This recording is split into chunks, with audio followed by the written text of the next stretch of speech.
ಅನುದಾನ ಇರ್ತದೆ ಅನ್ನೋ ಬಗ್ಗೆ ಸವಿಸ್ತಾರವಾಗಿ ಹೇಳಿದರು. ಆದರೆ ಒಂದು ಕಾರ್ಯಕ್ರಮ ಯೋಜನೆ ಮಾಡಬೇಕಾದ್ರೆ ಸ್ಥಳೀಯ ಆಡಳಿತ ಗಮನಕ್ಕೆ ತರಬೇಕಾಯಿತು.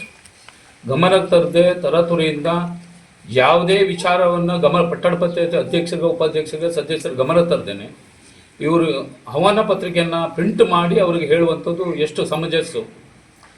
ಯಾಕಂದರೆ ಸಚಿವರ ಹತಾಶ ಮನೋಭಾವನೆ ಇದರಲ್ಲಿ ಮೇಲ್ನೋಟಕ್ಕೆ ಸಾಬೀತಾಗಿದೆ. ಇವತ್ತು ರಾಜ್ಯ ಸರ್ಕಾರ ಮುಖ್ಯಮಂತ್ರಿ ಕುರ್ಚಿಯಲ್ಲೇ ಕಾಲಹರಣ ಮಾಡ್ತಾ ಇದೆ. ಮುಖ್ಯಮಂತ್ರಿ ತನಗೋ DK ಮತ್ತು ಸಿದ್ದರಾಮಯ್ಯನವರ ಕುರ್ಚಿ ಎಳೆದಾಟದಲ್ಲೇ ಕಾಲಹರಣ ಮಾಡ್ತದೆ. ಇಡೀ ರಾಜ್ಯದಲ್ಲಿ ಅಭಿವೃದ್ಧಿ ಶೂನ್ಯ. ಹಾಗಾಗಿ ಜನ ಈ ಕ್ಷೇತ್ರದ ಸಚಿವರಿಗೆ ನಾನು ಒಂದು ಮಾತನ್ನು ಹೇಳ್ತೇನೆ, ಈ ಕ್ಷೇತ್ರದ ಜನ ನೋಡ್ತಾ ಇದ್ದಾರೆ. ಯಾಕಂದರೆ ಈಗಾಗಲೇ 3 ವರ್ಷ ಕಳೆದು ಹೋಗಿದ್ದಾರೆ. ಮತ್ತು ನಾನು ಇದಕ್ಕೂ ಮೊದಲೇ ಹೇಳಿದೆ ಸಚಿವರಿಗೆ, ಬಡ್ಕಳದಲ್ಲಿ ಒಂದು ಘಟನೆ ಬಗ್ಗೆ ಮುಂದೊಂದು ದಿವಸ ಈ ಕ್ಷೇತ್ರದಲ್ಲಿ ಎಂದೂ ಮಾಂಕಾಳು ವೈದ್ಯರು ಗೆಲ್ಲುವುದಿಲ್ಲ, ಇದು ಬರೆದಿಟ್ಕೊಳ್ಳಿ.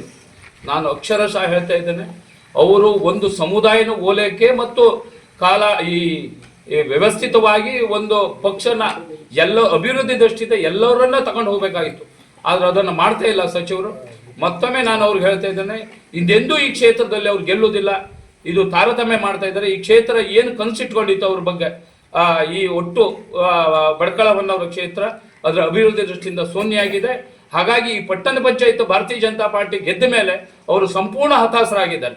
ಹಾಗಾಗಿ ಈ ಕಾರ್ಯಕ್ರಮ ತರಾತುರಿಯಲ್ಲಿ ಮಾಡ್ತಾ ಇದ್ದಾರೆ, ನಮ್ಮ ಸಂಸದರನ್ನು ಕಡೆಗಣಿಸಿದ್ದಾರೆ. ಹಾಗಾಗಿ ಇದು ಸಮಂಜಸ ಅಲ್ಲ. ಒಟ್ಟಾರೆ ಅಭಿವೃದ್ಧಿ ದೃಷ್ಟಿಯಿಂದ ನಾವು ಚುನಾವಣೆ ದೃಷ್ಟಿಯಿಂದ ಈಗಾಗಲೇ ಮಾಜಿ ಸಚಿವರು ಹೇಳಿದಾಗೆ ಚುನಾವಣೆಯಲ್ಲಿ ಪಕ್ಷ ಮಾಡುವ ನಾವು ಅಭಿವೃದ್ಧಿ ದೃಷ್ಟಿಯಿಂದ ನಾವೆಲ್ಲರೂ ಒಟ್ಟಾಗಿ ಹೋದ್ರೆ ಮಾತ್ರ ಅಭಿವೃದ್ಧಿ ಸಾಧ್ಯ. ಆ ದೃಷ್ಟಿಯಿಂದ ಮತ್ತೊಮ್ಮೆ ಹೇಳ್ತೇನೆ, ಈ ಸಚಿವರು ಎಂದೂ ಗೆಲ್ಲುವುದಿಲ್ಲ. ಹಾಗಾಗಿ ನಾನು ಇಷ್ಟು ಹೇಳಿ ನನ್ನ ಮಾತನ್ನು ಮುಗಿಸ್ತೇನೆ.